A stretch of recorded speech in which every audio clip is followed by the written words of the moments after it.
مارچ 2011 دوپہر کا وقت تھا۔ جاپان کے شہری اپنی معمول کی زندگی گزار رہے تھے۔ کوئی دفتری کام میں مصروف تھا تو کوئی اسکول جا رہا تھا اور کوئی سمندر کنارے سیر کر رہا تھا، مگر اچانک زمین کانپنے لگی، عمارتیں جھولنے لگی اور سمندر نے خوفناک روپ اختیار کر لیا۔ ناظرین، یہ صرف ایک زلزلہ نہیں تھا بلکہ قدرت کا وہ قہر تھا جس نے دنیا کی تیسری بڑی معیشت کو گھٹنے ٹیکنے پر مجبور کر دیا۔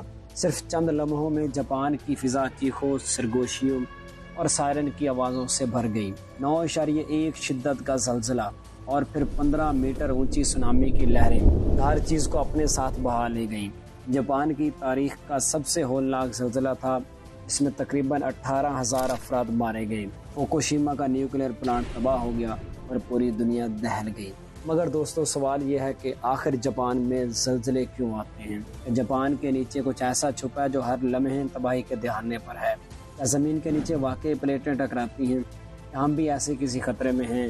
تو چلیے دوستو، اس ویڈیو میں انہی تمام سوالوں کے جواب ڈھونڈنے کی کوشش کرتے ہیں۔ دنیا بھر میں کچھ زلزلے ایسے بھی ہوئے ہیں جو اپنی شدت اور تباہ کاری کی وجہ سے تاریخ میں ہمیشہ کے لیے یاد رہیں گے۔ ان میں سے مہلک زلزلہ چین کے شہر شاشی میں 1556 میں آیا۔ اور دوستو، کیا آپ جانتے ہیں کہ اس 8.01 کی شدت کے زلزلے نے کتنے لوگوں کو اپنی لپیٹ میں لیا؟ جی ہاں، تقریباً 8,30,000 افراد اپنی جان گنوا بیٹھے۔ اس کے بعد 2010 میں ہائیتی میں آنے والا زلزلہ تھا جس کی شدت 7.01 تھی اور 2,30,000 سے زائد افراد اس کی زد میں آئے۔ اور اسی طرح انڈونیشیا میں 2004 میں سماترا میں آنے والے 9.1 شدت کے زلزلے نے نہ صرف انڈونیشیا بلکہ دنیا بھر کے کئی دیگر حصوں میں تباہی مچائی اور 2,27,000 افراد کی جان لے لی۔ ناظرین، پاکستان میں بھی 2005 میں آنے والے کشمیر زلزلے نے تقریباً 86,000 سے زائد افراد کی جانیں لیں اور پورے خطے میں تباہی پھیلی۔ ان زلزلوں کے علاوہ بھی دنیا بھر میں کئی ایسے قدرتی آفات آئے ہیں جنہوں نے انسانی تاریخ پر گہرے اثرات ڈالے ہیں۔ دوستو، دراصل دنیا میں زلزلوں کے دو بڑے زون ہیں۔ پہلا پیسیفک رنگ آف فائر، اس میں Japan, Philippines, Indonesia, New Zealand اور امریکہ کا مغربی ساحل شامل ہے۔ دوسرا اہم زون ہمالیائی بیلٹ، جہاں انڈین پلیٹ اور یوریشین پلیٹ کے درمیان ٹکراؤ ہو رہا ہے۔ یہی ٹکراؤ پاکستان، بھارت، نیپال اور افغانستان جیسے ممالک کو زلزلے کے خطرے میں رکھتا ہے۔ پاکستان کا شمالی علاقہ کشمیر اور بلوچستان خاص طور پر زلزلہ خیز علاقوں میں شامل ہیں۔ 2005 کا مظفر آباد زلزلہ اسی پلیٹی ٹکراؤ کا نتیجہ تھا۔ اور جہاں تک جاپان کا تعلق ہے، یہاں ہر سال ہزاروں زلزلے آتے ہیں اور یہ ملک دنیا کے سب سے زیادہ زلزلے محسوس کرنے والے ممالک میں شمار ہوتا ہے۔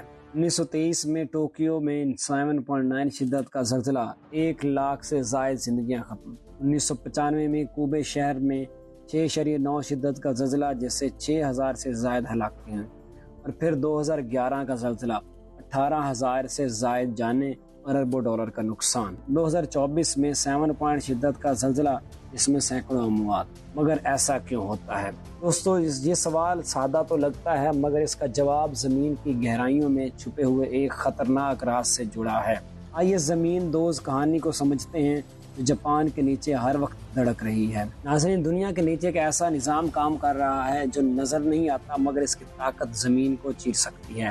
زمین کے سب سے اوپر والی تہہ جسے ہم کرسٹ کہتے ہیں، کئی ٹکڑوں میں بٹی ہوئی ہے جنہیں ٹیکٹونک پلیٹس کہتے ہیں۔ دنیا میں تقریباً 16 بڑی ٹیکٹونکس پلیٹس ہیں اور جاپان ان 4 بڑی پلیٹس کے سنگم پر واقع ہے۔ ان 4 بڑی پلیٹس میں North American plate, Pacific plate, Philippine sea plate اور یوریشین پلیٹ ہے۔ ناظرین، جاپان کا محل وقوع دنیا کے سب سے زیادہ خطرناک علاقے میں ہے جسے رنگ آف فائر کہتے ہیں، جسے پیسیفک رنگ آف فائر کا نام دیتے ہیں۔ یہی وجہ ہے کہ جاپان دنیا بھر میں قدرتی آفات کی زد میں رہتا ہے۔ پیسیفک رنگ آف فائر ایک آتش فشانی دائرہ ہے اور 4 پلیٹس سے مل کر بنتا ہے۔ یہاں دنیا کے 90% زلزلے اور 75% آتش فشاں پائے جاتے ہیں۔ دوستو، یہ ایک ایسا زون ہے جہاں زمین کے نیچے کی پلیٹیں مسلسل حرکت میں ہیں۔ North American plate, Pacific plate, Philippine sea plate اور یوریشین پلیٹ آپس میں ٹکرا رہی ہیں۔ جب یہ پلیٹیں آپس میں ٹکراتی ہیں، ایک دوسرے کے نیچے دھنس جاتی ہیں تو زمین کے نیچے جمع ہونے والی انرجی اچانک باہر نکلتی ہے اور یہی توانائی زلزلے کی صورت میں زمین کو ہلا دیتی ہے۔ ہماری زمین کا سخت بیرونی حصہ لیتھوسفیئر کہلاتا ہے اور یہ دراصل کئی پلیٹوں پر مشتمل ہوتا ہے جو میٹل پر تیر رہی ہیں